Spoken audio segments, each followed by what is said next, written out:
Bonjour et bienvenue sur la première vidéo de notre chaîne Santé l'éveil. Aujourd'hui, on va aborder un sujet peu connu mais ô combien intéressant d'un point de vue santé. J'ai nommé le lit incliné. Donc je me présente, je m'appelle Robin Priou, je suis praticien en naturopathie et en épikinergie.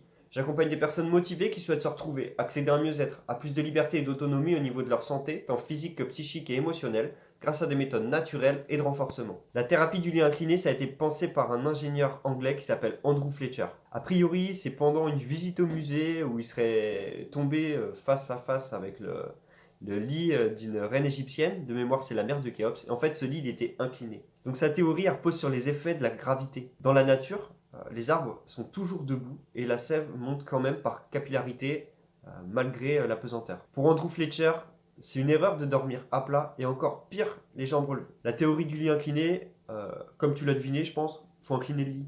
Du coup, tu relèves la tête d'environ 15 à 20 cm, ça va faire une pente de 5 à 6 degrés. Ça va permettre une meilleure circulation des liquides du corps et donc un nettoyage organique plus important. Et en plus, tout ça, c'est gratuit. Il y a beaucoup de bienfaits à la thérapie du lit incliné, particulièrement en cas d'insuffisance veineuse, d'œdème, de varices, tout ce qui est problème circulatoire, dans certaines maladies de peau, dans les migraines, dans les troubles du sommeil, par exemple les ronflements, l'apnée du sommeil, les problèmes de rétention d'eau, les poches sous les yeux, l'asthme, les allergies. Et ça améliore la fonction immunitaire, donc c'est super en ce moment avec tout le contexte actuel. Donc je t'invite largement à essayer de l'y incliner, rien que genre 2 semaines, 1 mois. Après tu peux y aller progressivement, genre tu commences par 5 cm, une semaine, la deuxième semaine tu passes à 10, la troisième tu passes à 15, et après tu trouves ton centimétrage qui te va bien. Alors au début, tu peux avoir des petites crises éliminatives, genre je sais pas, le nez bouché, enfin des petits symptômes en fait, mais c'est normal, enfin c'est ton corps qui se nettoie un petit peu plus que d'habitude,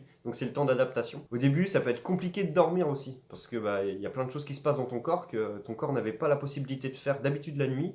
Et du coup, là, bah, il est content, donc il fait plein de choses, il se nettoie. Donc je t'invite largement à expérimenter ça, à mettre en pratique cette information. Si tu es intéressé par la santé au naturel, par des méthodes simples, efficaces pour augmenter tes niveaux de santé, je t'invite à me suivre sur les réseaux sociaux. Donc tout ça, c'est écrit dans la description. En attendant, je te souhaite une belle continuation, une belle vie, et je te dis à bientôt.